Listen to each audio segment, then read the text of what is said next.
أعوذ بالله من الشيطان الرجيم. بسم الله الرحمن الرحيم. الحمد لله رب العالمين، والصلاة والسلام على أشرف الأنبياء والمرسلين سيدنا محمد وعلى آله وصحبه أجمعين. ربنا افتح بيننا وبين قومنا بالحق وأنت خير الفاتحين. ربنا اشرح لنا صدورنا ويسر لنا أمورنا واحلل عقدة من ألسنتنا يفقه أقوالنا. سبحانك لا علم لنا إلا ما علمتنا إنك أنت العليم الحكيم. ولا حول ولا قوة إلا بالله العلي العظيم. إلهنا أنت مقصودنا ورضاك مطلوبنا، أعطنا محبتك ومعرفتك. وصلى الله على سيدنا محمد وعلى آله وصحبه وسلم، والحمد لله رب العالمين. Muslimin muslimat yang dirahmati Allah sekalian, Assalamualaikum warahmatullahi wabarakatuh. Para jemaah yang dirahmati Allah sekalian, apa khabar semuanya? Sehat semuanya? Alhamdulillah, summa alhamdulillah. Kita panjatkan kesyukuran kehadrat Allah Subhanahu wa taala.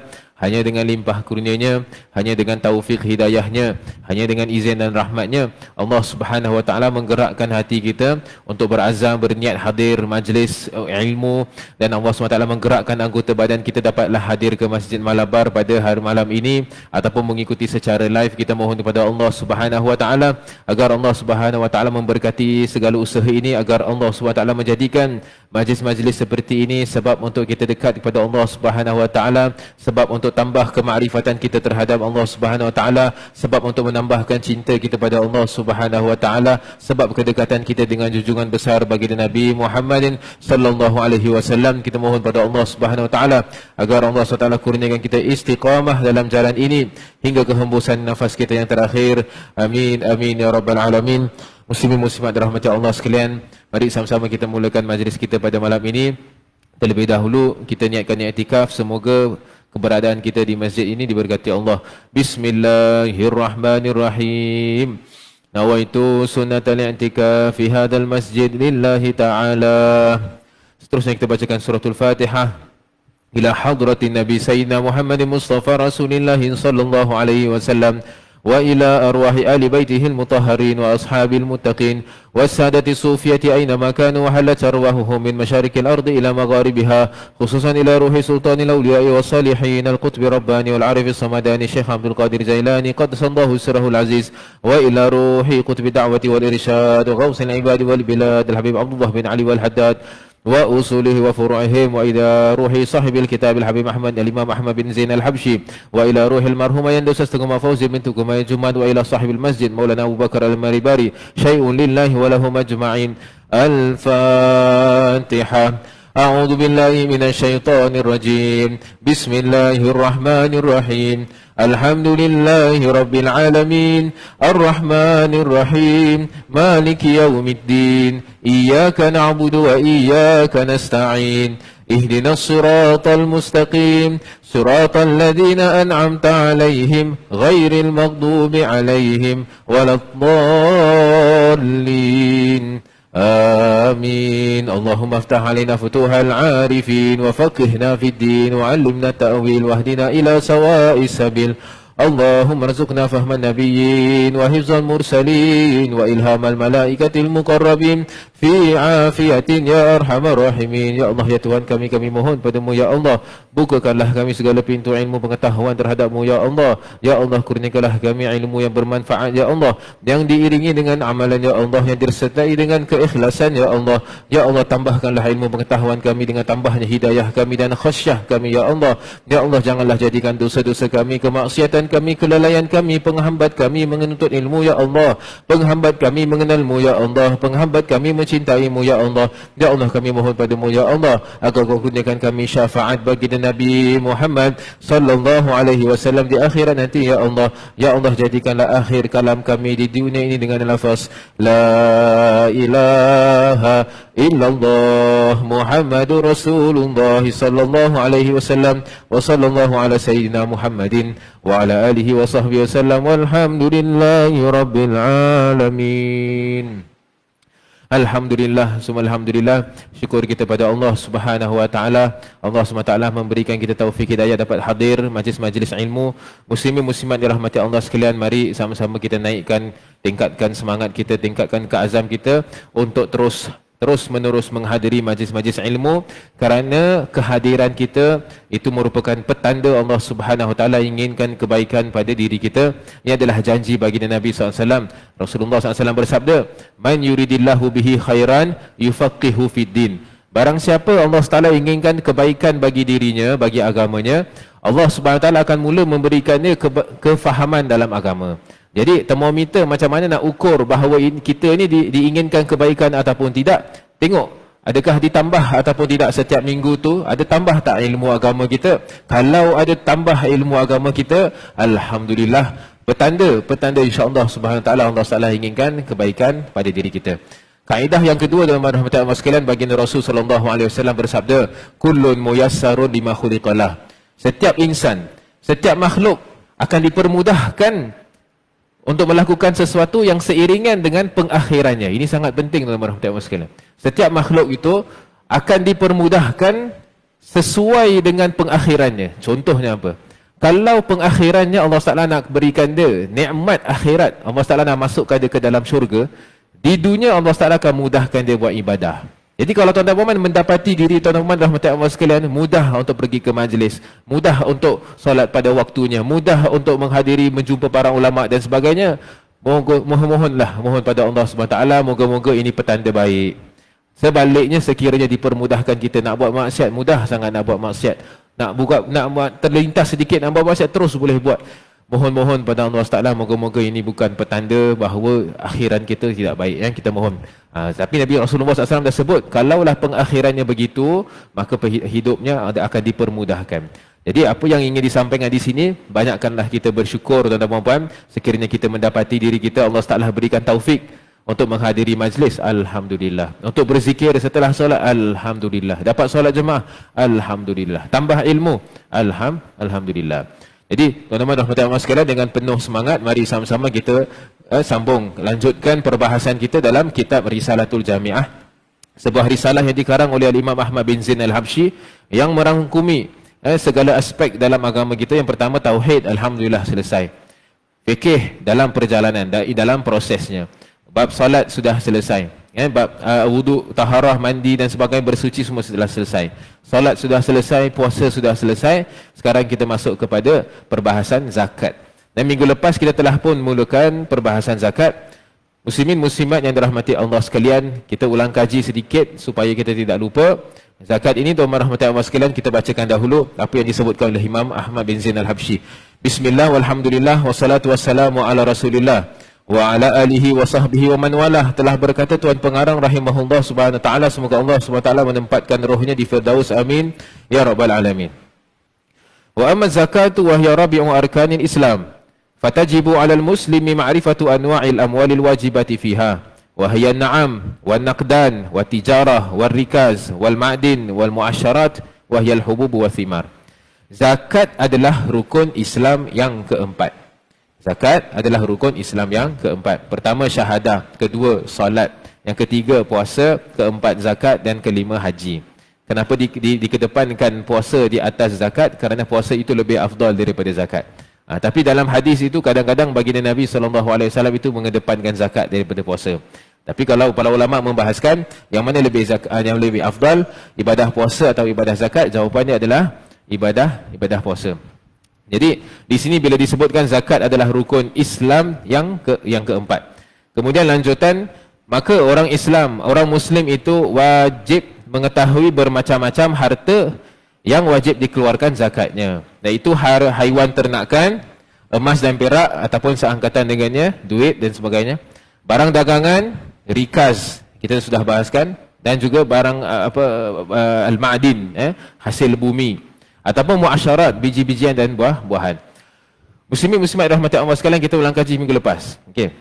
Minggu lepas ingat tak tuan-tuan rahmati Allah sekalian apa yang kita dah bahaskan, bahawa zakat itu memberikan makna, bererti zakah tu daripada zakah yuzaki, zakah ataupun zakah, iaitu bermakna suci dan juga tumbuh. Maksud zakat itu secara bahasalah mensucikan dan menumbuhkan. Ya, itu maksud dari segi bahasa. Dari segi istilah dalam agama, zakat itu adalah nama bagi yang dikeluarkan, bagi yang dikeluarkan, baik harta ataupun zakat fitrah, dengan cara yang khusus, dengan cara yang khusus. Jadi tuan-tuan rahmati Allah sekalian, zakat itu adalah nama bagi pengeluaran tersebut, ismun lil fi'li. Maksudnya bila saya keluarkan itu, maknanya saya sedang melakukan zakat. Zakat juga boleh memberi makna ismun lil mali, bermakna harta tersebut yang dikeluarkan itu pun dikira sebagai dinamakan zakat. Jadi ada dua tuan-tuan, bila saya sebut zakat tu, zakat boleh bermakna our action, kita membayar, itu namanya zakat. Zakat juga boleh bermakna harta yang dikeluarkan. Okey, ini semua teknikal tuan-tuan rahmati Allah sekalian. Kita terus masuk kepada benda-benda yang praktikal. Sekarang tuan-tuan rahmati Allah sekalian, mari sama-sama kita menilai diri masing-masing dan juga kenalan-kenalan kita. Adakah sudah wajib zakat di atas mereka? Boleh, kita cuba list downkan, senaraikan. Ini minggu lepas kita dah bahas. Ini ulang kaji sahaja. Ada 5 syarat. Yang pertama, Islam. Kalau seseorang itu Islam, maka wajib dikeluarkan zakat. Okey. Ustaz, orang murtad macam mana? Murtad juga dikira sebagai hukum Islam as-salah. Asalnya tu Islam, maka murtad wajib membayar zakat dengan cara kembali kepada Islam. Tapi Ustaz, orang non-Muslim bagaimana? Diwajibkan zakat ataupun tidak? Tidak diwajibkan zakat. Namun nanti di akhirat akan ditanya kenapa tidak masuk Islam. Begitu. Itu syarat pertama. Yang kedua, hurriyah, iaitu merdeka. Itu maksudnya hamba tak wajib zakat. Ini mungkin kita tak payah bahaskan sangatlah. Ketiga ni sangat-sangat important. Ketiga ni. Mungkin minggu lepas ada yang terlepas bab ini, kita harus ambil perhatian. Tamamul milki, bermakna 100% kita memiliki harta tersebut. 100% ownership. Jadi ada orang tanya, Ustaz, saya tahu saya mesti memiliki 100%. Apa maksud memiliki? Memiliki bermakna awak boleh mengendalikan bila-bila masa. Awak ada kuasa untuk mengendalikan. Jadi bermakna, for example, contoh yang duit dalam bank account kita, tuan-tuan rahmati Allah sekalian, dalam POSB account ke mana-mana account, soalannya duit dalam account tu boleh tak saya kendalikan? Boleh ke tidak? Boleh keluarkan? Boleh. Jadi itu dikira sebagai tamamul milik. Milik awak 100%. Adapun tuan-tuan rahmati Allah sekalian, duit yang ada dalam CPF account, ordinary account, special account, MediSave dan sebagainya. Soalan saya pada tuan-tuan, ada kuasa mutlak tak untuk mengendalikan harta? Tak ada. Maka di situ kita dapat simpulkan bahawa duit-duit yang dalam CPF itu, sewaktu berada dalam CPF account, tak wajib zakat. Tak wajib zakat. Ustaz, tapi makcik lepas 55 tahun makcik dah dapat dah selepuk dapat 55,000 ataupun 100,000. Makcik kena keluarkan terus zakat? Nanti dulu. Bila makcik sudah dapat 100,000 itu, maka harus kira setahun haul itu. Kalau dah haul, dah genap setahun haul, masih lagi dalam kalangan lingkungan nisabnya, iaitu dalam 17,000, 18,000, barulah makcik keluarkan zakat. Maka orang-orang yang baru dapat CPF itu harus tunggu satu haul. Kerana tamamul milik itu satu syarat, ada juga syarat yang lain harus kita tepati. Boleh teman-teman? Boleh faham? Jadi begitu teman-teman rahmati Allah sekalian. Itu maksud tamamul miliki. Yang lebih penting untuk kita faham, ta'ayyunil milk, iaitu pemilikannya itu ditentukan siapa pemiliknya. Okey, ditentukan harta ini siapa pemiliknya, baru diwajibkan zakat. Kalau harta itu tidak ditentukan siapa pemiliknya, tak wajib zakat. Ustaz, saya tak faham. Kalau contoh, insya-Allah boleh faham. Tuan-tuan dan rahmati Allah sekalian, kalaulah ada NGO ataupun badan-badan kebajikan, mereka mengutip sumbangan dana, sumbangan apa-apalah, sumbangan wakaf, hadiah ke sedekah dan sebagainya, yang mana jihad tu maknanya saluran dia adalah umum, seperti untuk fakir miskin, anak yatim. Jadi kalau orang beri sumbangan sampai berjuta-juta dah macam gitu, duit berjuta-juta ni wajib zakat ataupun tidak tuan-tuan? Tak wajib. Kerana apa? Syarat zakat harus tertentu pemiliknya. Sekarang ni tertentu ke tidak pemiliknya? Tak tentu siapa. Tapi saya tahulah kategorinya kan. Itu bukan dikira sebagai penentuan.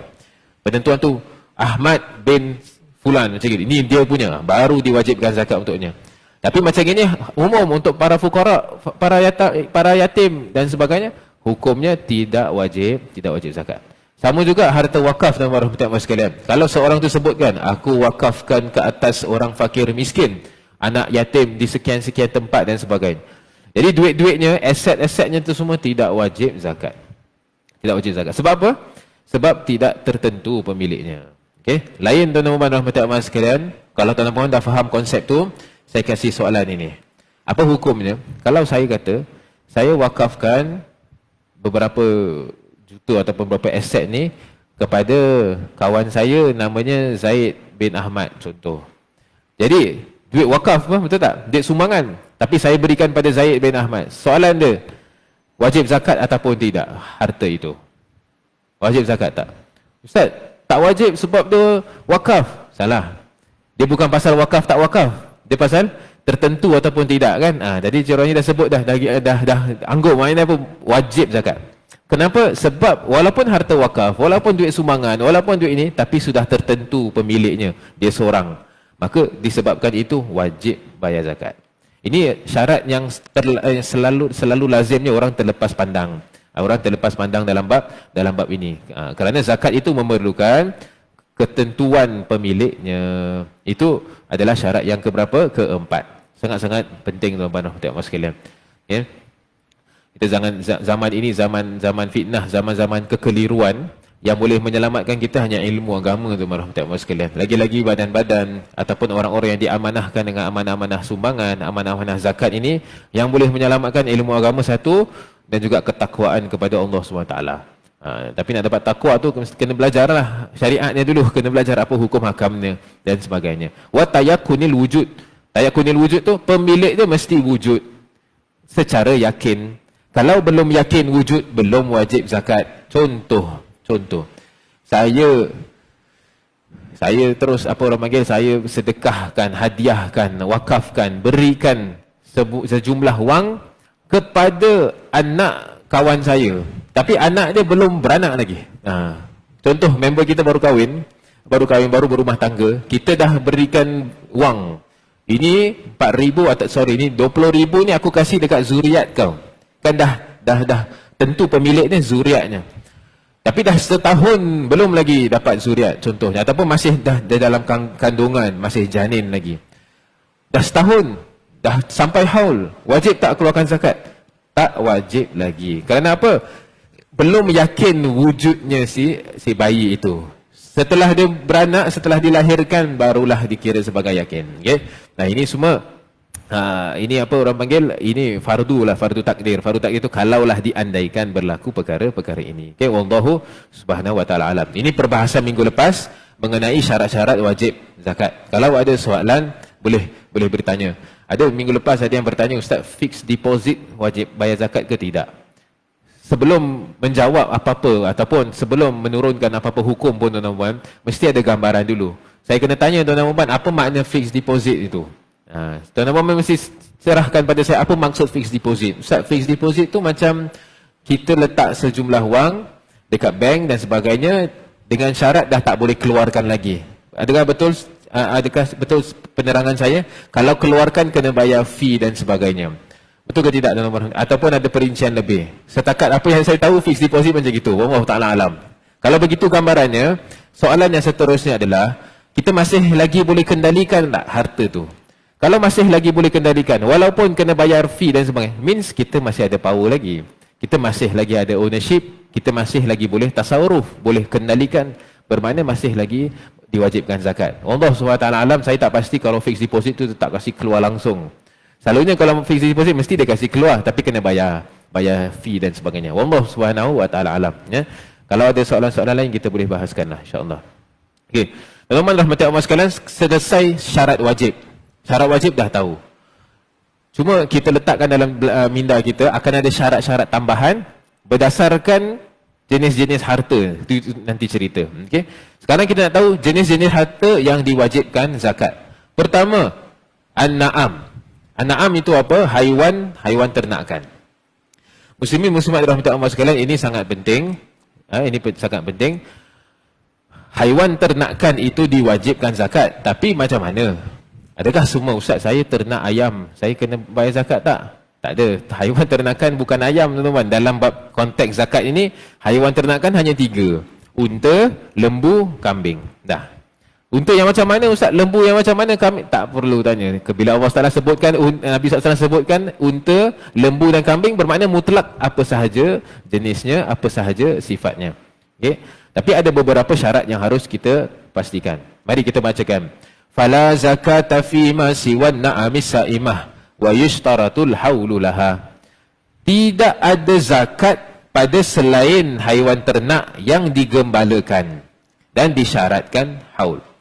Muslimin muslimat rahmati Allah sekalian, ini sangat penting. Mungkin tuan-tuan dan puan rahmati Allah sekalian rasa tak berapa relevan. Ustaz cakap ni biarlah relevan sikit Ustaz.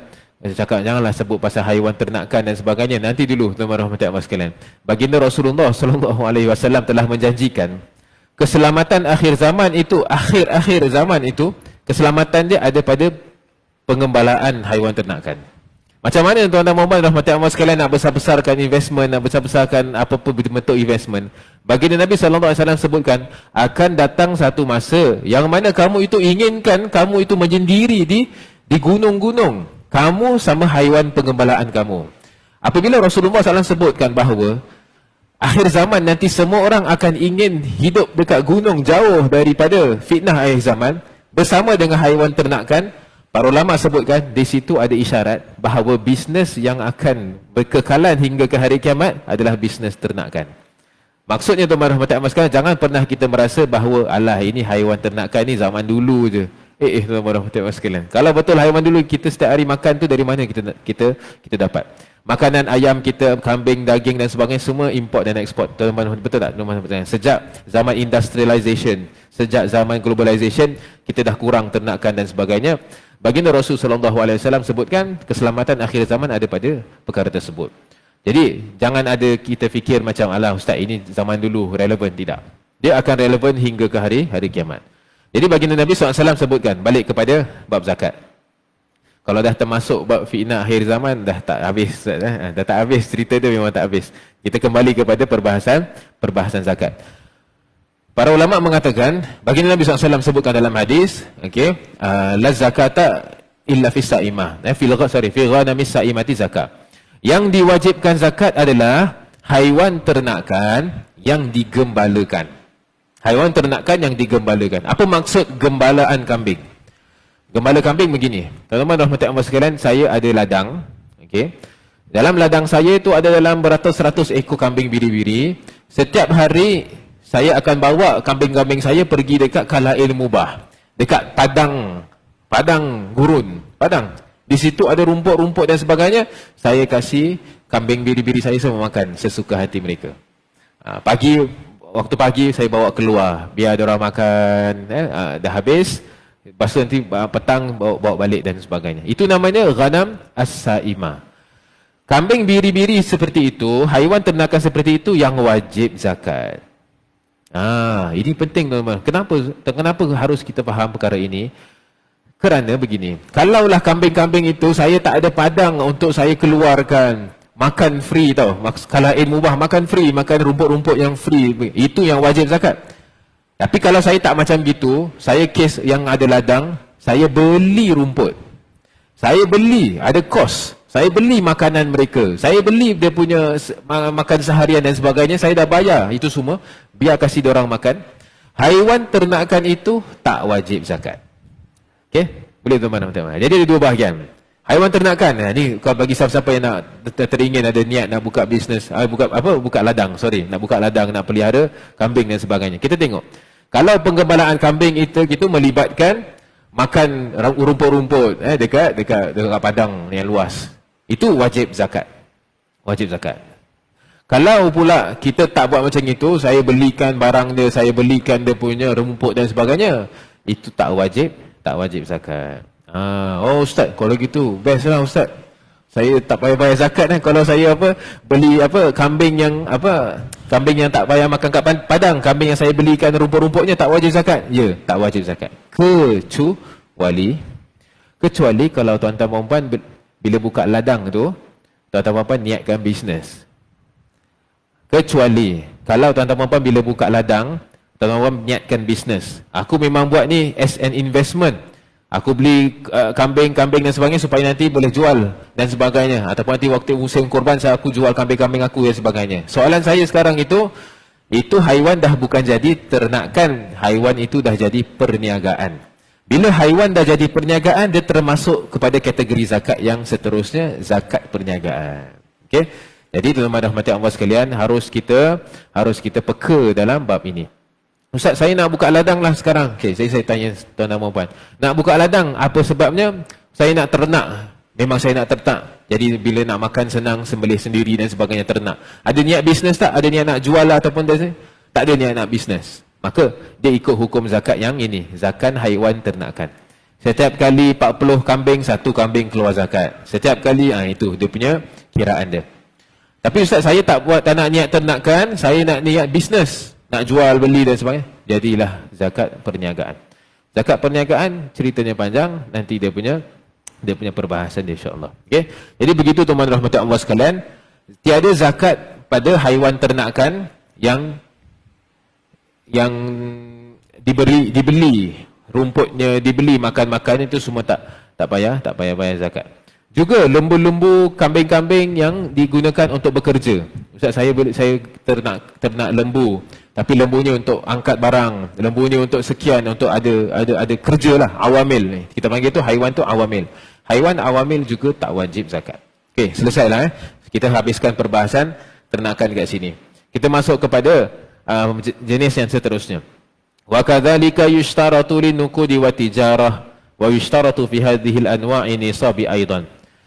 Begitu pula disyaratkan haul bagi emas dan perak dan barang dagangan, dan juga disyaratkan pula nisab atas semua harta benda yang dizakatkan itu. Nak keluarkan berapa Ustaz? Wa wajibu naqdaini wa tijarah rubu'ul usyur. Kewajipan zakat emas dan perak dan juga barang dagangan, rubu'ul usyur bermakna 2.5%. 2.5%. Okey, sekarang kita masuk kepada perkara yang lebih kita hadapi setiap hari, iaitu nukud, duit kita, duit. Tuan-tuan rahmati Allah sekalian, duit kita itu wajib kita keluarkan zakat dengan syarat sampai nisab. Nisab hari ini berapa tuan-tuan? Kali terakhir saya lihat 17,000 atau 18,000. Masih gitu around there dan akan naik lah. Okey. Tuan-tuan rahmati Allah sekalian, itu adalah nisab minimum level. Jadi kalaulah bank account saya pada bulan ini tiba-tiba baru first time, ni kali pertama dia menjangkaui 18,000, dia jadi 20,000. Oh Ustaz, saya nak kena bayar zakat. Nanti dulu. Nisab alhamdulillah dah sampai nisab. Okey. Sekarang kena tunggu haul. Maka tunggulah tahun depan. Kalau tahun depan masih lagi dalam lingkungan lebih daripada 18,000, barulah tuan-tuan keluarkan. Okey. Dah Ustaz, saya tahun depan 2027 April juga. Tahun ni sekarang ini contoh 20,000 kan. Minggu lepas tahun depan dalam 50,000 lah Saya waktu April juga, bulan April 50,000. Ustaz, sekarang macam mana ni? Saya nak keluarkan zakat kan kena keluarkan 2.5%. 2.5% daripada mana nak deduct? Daripada 50,000 ke daripada mana? Saya tanya tuan-tuan rahmati sekalian, bagaimana? 20,000. Jadi caranya adalah tuan-tuan lihat setiap bulan tu kita lihat bank account kita paling rendah berapa ribu tuan-tuan? Paling rendah berapa ribu? Tapi lebih dari nisab. Nisab 18,000 kan? Nisab 18,000. Kira daripada April Ustaz, saya punya April 20,000 lah. Tapi Mei tiba-tiba turun lah. Tapi 19,000. Masih lebih nisab kan? 19,000. Tengok target, letak target apa? Take note. Kemudian bulan seterusnya, Ustaz alhamdulillah naik 25, naik 30, naik 40, naik 50. Sampai tahun depan dah jadi 70,000 contoh. Tuan-tuan keluarkan zakat, ambil yang paling rendah dalam tahun itu.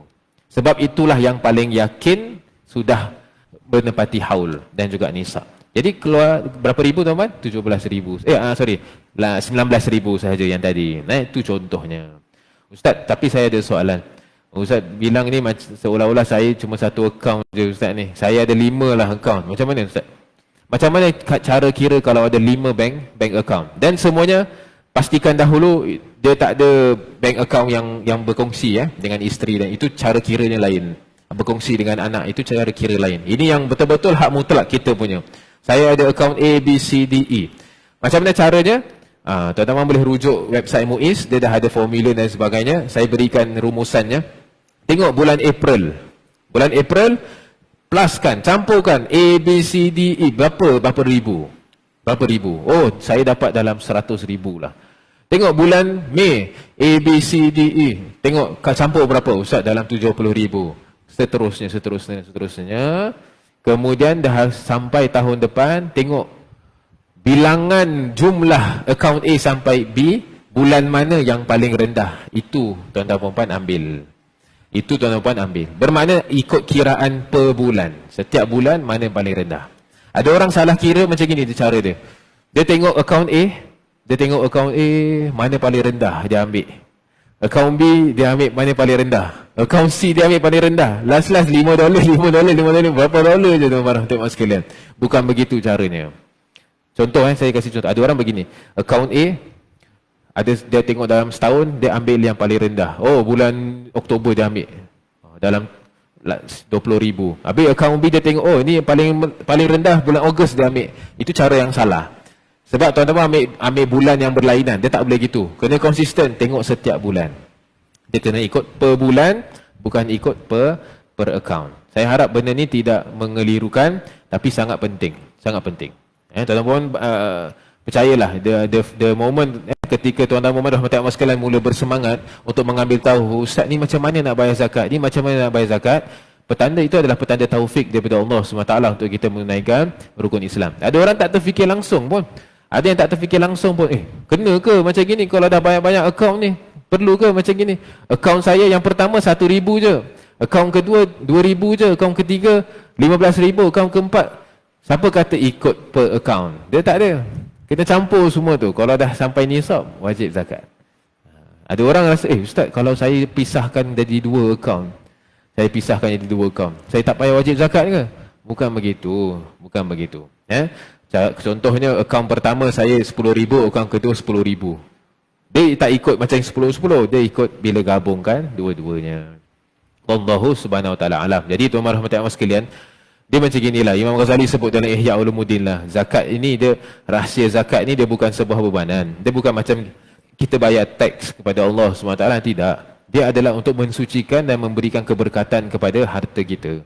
Jadi disebabkan itu para ulama mengharamkan beberapa helah.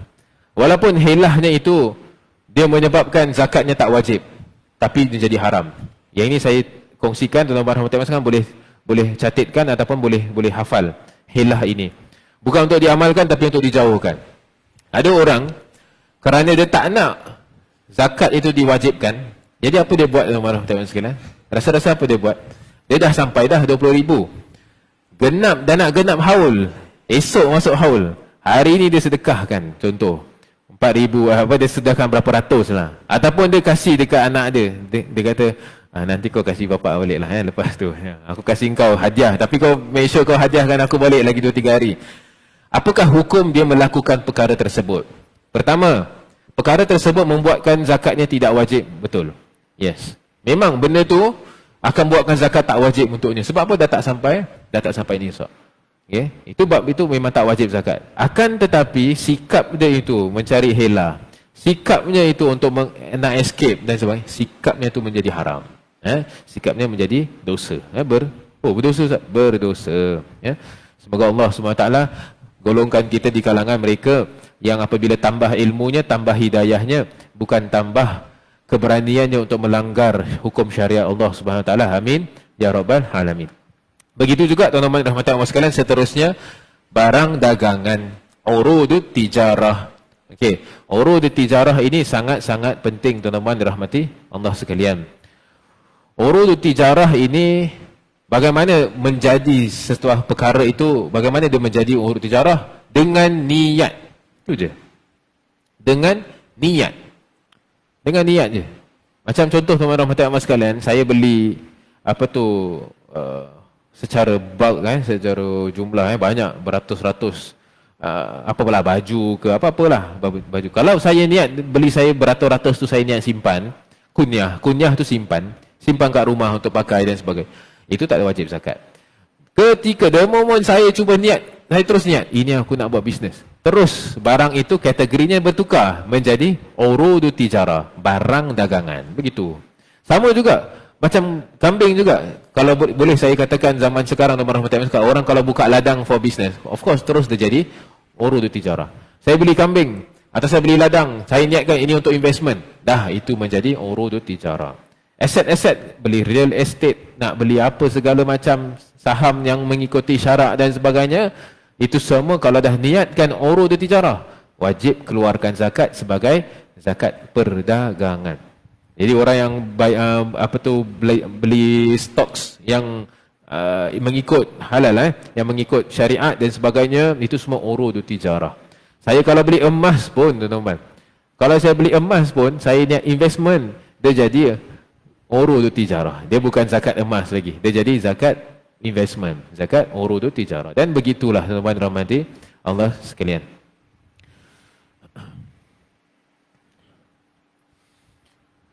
Dan begitu. Jadi amal syurutu wujub zakat tijarah ada beberapa syarat. Yang pertama mesti haul. Okey, mesti dah kira haul. Dan yang kedua mesti cara kiranya bagaimana? Kirakan semua aset yang ada. Kirakan semua cost dan liability yang ada. Potongkan aset dan dengan cost. Dia punya bersih profit itu yang kita keluarkan 2.5%. Saya kasih contoh. Modal saya keluarkan 100,000. Modal saya keluarkan 100,000. Ataupun aset saya semua bernilai dalam 100,000. Tengok liability dan juga expenses saya. Setiap bulan kena bayar sewa, setiap bulan kena bayar sekian, setiap bulan sekian. Apa-apalah. Hutang nak kena bayar dan sebagainya. 100,000 minus dengan 40,000, tinggal 60,000. Kemudian kena buat adjustment. Ada lagi tak plus minus saya kena tambah? Dah tak ada Ustaz, ni dah bersih. 60,000 itulah kita zakatkan. 2.5%. Nah begitu. Tapi Ustaz, kalau saya punya bisnes 50,000, dah minus dengan duit sewa, minus dengan duit apa, semua tinggal 10,000 je Ustaz. Tak wajib zakat. Tak wajib zakat. Nah begitu.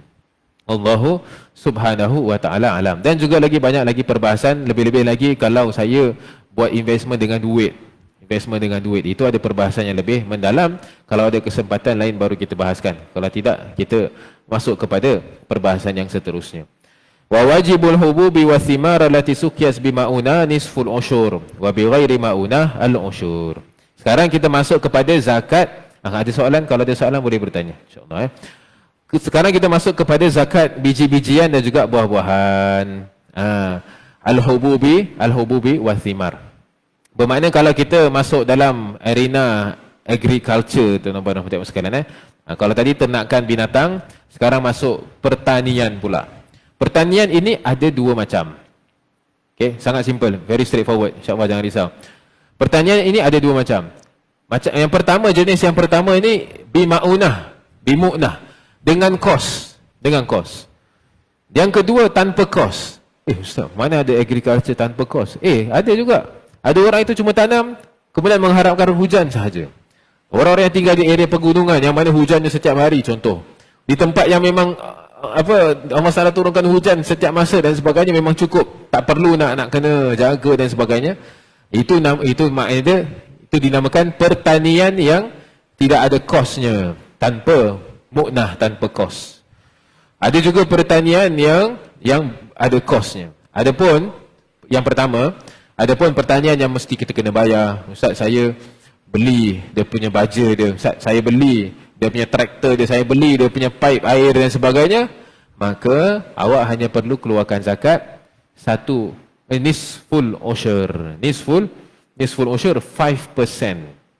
5% saja. Ushur tu 10%. Nisful ushur half of 10%, iaitu 5% saja. 5% je, sikitnya. Begitulah. Kerana apa? Sebab awak keluarkan kos.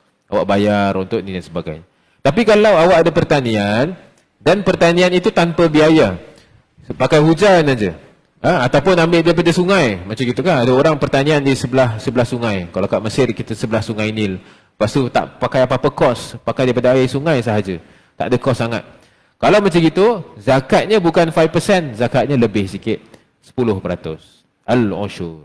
Okay? 10%. 10%. Begitulah.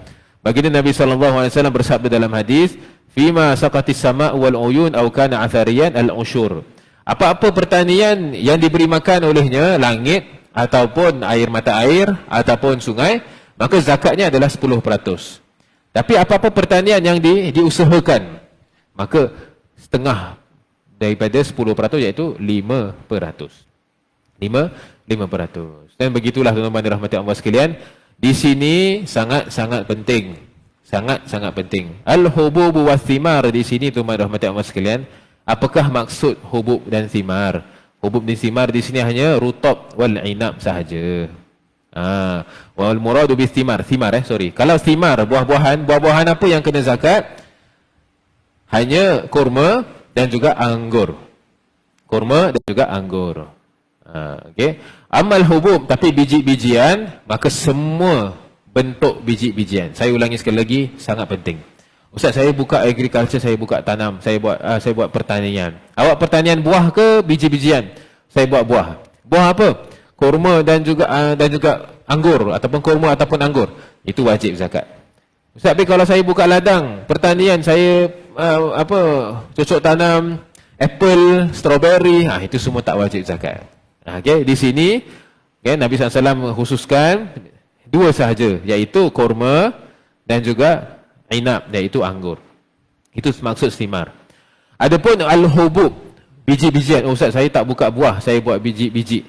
Biji-biji itu apa-apa yang menjadi makanan asas. Okey, kullu ma yuqtat. Semua yang menjadi makanan asas, apa-apalah.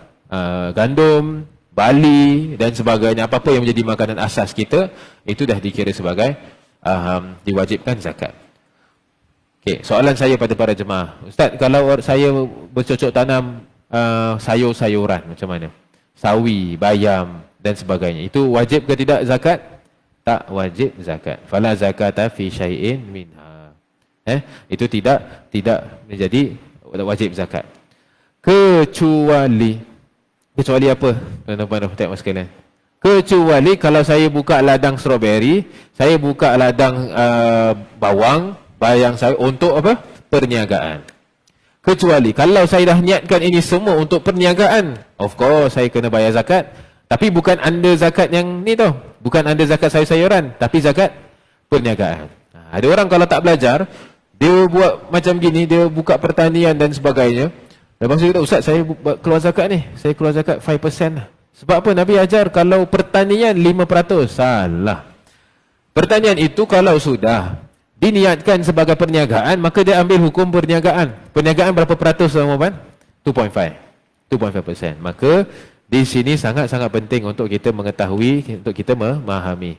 Begitulah tuan-tuan yang dirahmati Allah sekalian, sedikit sebanyak mengenai zakat-zakat harta. Banyak lagi masalah tuan-tuan Allah sekalian, lagi mendalam, sekiranya ada kesempatan masuk lagi lebih mendalam, itu insya-Allah kita akan bahaskan. Adapun sebagai maklumat asas, moga-moga tuan-tuan rahmati Allah sekalian kita dapatlah sedikit sebanyak tahulah apa kewajipan kita setelah ini. Yang pertama, cek diri kita dahulu. Ada tak kita hutang-hutang zakat-zakat yang belum kita pernah bayar? Harus kita bayarkan. Kerana ini hutang kita dengan Allah Subhanahu Wa Taala. Jangan sampai tuan-tuan rahmati Allah sekalian, apabila kita ingin dah nak meninggal dah ataupun sudah meninggal dunia, anak-anak kita, waris-waris kita masih cakap, bapak saya tak pernah nampak bayar zakat. Cek transaction ini tak pernah bayar zakat. Apa hukumnya? Boleh lanjut kepada faraid? Tak boleh proceed ke faraid. Faraid is the last resort, the last way. Cara terakhir pengagihan harta warisan, yang terakhir sekali faraid. Pertama sekali itu adalah penyelenggaraan jenazahnya. Kemudian hutangnya. Hutangnya terbagi pada dua, hutang dengan Allah, hutang dengan manusia. Dan hutang dengan Allah terlebih utama untuk dia dibayar. Tengok, ada tak kafarah-kafarah yang dia belum bayar, fidyah-fidyah puasa yang dia tak puasa, zakat-zakat yang dia belum bayar, itu semua hutang dengan Allah. Nabi SAW kata kena settlekan dulu. Kemudian hutang dengan manusia dan sebagainya. Hatta tuan-tuan rahmati Allah sekalian, baginda Nabi SAW bila diajak oleh baginda Nabi SAW, wahai ya Rasulullah, mari sama ada jenazah, mari kita solat jenazah. Nabi SAW sebut dia ada hutang tak dengan orang ni. Lepas tu dia kata, ni orang banyak berhutang. Nabi SAW sebut jawapan dia apa? Sallu ala sahibikum. Korang pergi solat. Korang pergi solat atas dia. Maksudnya Nabi SAW refuse, Nabi SAW enggan untuk solat jenazah selagi mana orang tu belum selesaikan hutang. Maka tuan-tuan rahmati Allah sekalian, penting untuk kita tahu, kita sebagai waris-waris ataupun nanti kita sendiri meninggal dunia, settlekan hutang itu kalau boleh sekarang. Kalau kita dah meninggal pun, settlekan sebelum disolatkan jenazah. Maksudnya di antara jenazah tengah mandi itu, sepatutnya waktu tu orang tanya, siapa ada hutang, settlekan sekarang. Dia bukan orang dah habis solat tu. Selalunya kita buat dah habis solat, kemudian sebelum nak keluar, pergi beriring, pergi ke pusara aman, dekat bawah blok tu kita kata, siapa yang ada hutang dengan almarhum, sila tuntut daripada saya. Sepatutnya sebelum solat jenazah lagi. Yang lebih utama, selesaikan hutang sebelum solat jenazah.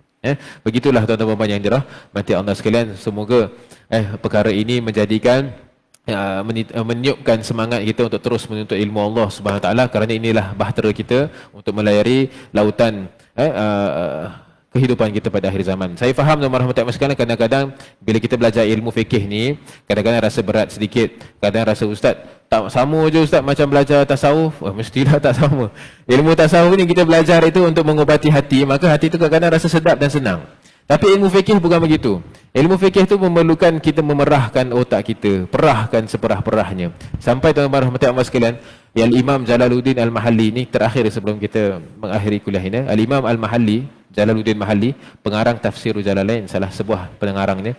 Dia kata kalau aku belajar ilmu fikih itu, aku nak menghafal sebuah masalah tu, kadang-kadang sampai 70 kali aku repeat.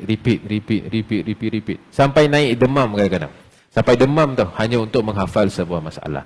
Jadi begitu lumrahnya belajar ilmu fikih tuan-tuan rahmati Allah sekalian. Jangan kita sangkakan, ala ustaz ini senang hanya dengan mendengar terus masuk dan sebagainya. Tidak. Fikihnya harus diulang insya-Allah. Jadi insya-Allah kita berjumpa pada minggu hadapan. Kita ulang kaji sedikit, kita masuk kepada zakatul fitr, dan moga-moga insya-Allah masuk musim haji itu kita boleh masuk ke dalam bab haji insya-Allah taala. Jadi begitu tuan-tuan, masih sama-sama kita akhiri majlis kuliah kita dengan kita mohon pada Allah Subhanahu Wa Taala agar Allah Subhanahu Wa Taala mengampunkan segala dosa-dosa kita. Rabbana fir lana dzunubana waliwalidina warhamhum kama rabbawna shighara. Rabbana atina fid dunya hasanah wa fil akhirati hasanah wa qina adzabannar. Allahumma khtim lana bi husnil khatimah wa la tahtim alaina ya Allah bi su'il khatimah. Wa sallallahu ala sayyidina Muhammadin wa ala alihi wa sahbihi wasallam. Walhamdulillahi rabbil alamin. Taqabbalallahu minkum minna wa minkum taqabbal ya karim. Sekian, mohon maaf atas segala kekurangan. Wabillahi taufiq wal hidayah. Assalamualaikum warahmatullahi wabarakatuh. Subhanallah, alhamdulillah, la ilaha illallah, Allahu akbar. Allahumma salli ala sayyidina Muhammadin wa ala ali sayyidina Muhammad.